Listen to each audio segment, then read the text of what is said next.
अस्सलामु अलैकुम वरहमतुल्लाहि वबरकातुह। आज की इस वीडियो में हम सीखेंगे दुआ after leaving the toilet. Washroom से बाहर निकलकर क्या दुआ पढ़नी है, तो चलिए सीख लेते हैं।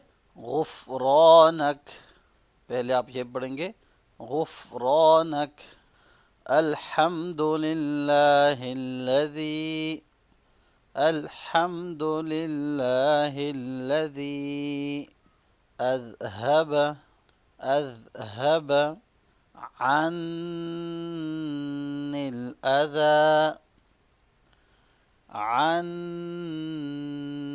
الأذى وعافاني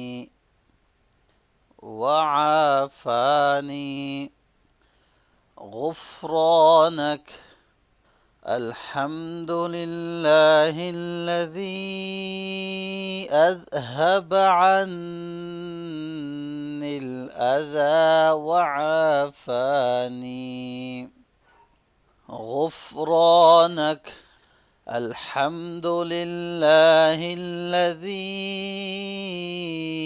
أذهب عني الأذى وعافاني। तो ये थी दुआ after living the toilet. Next video में हम न्यू दुआ सीखेंगे। अल्लाह हाफिज़। अस्सलामु अलैकुम वरहमतुल्लाहि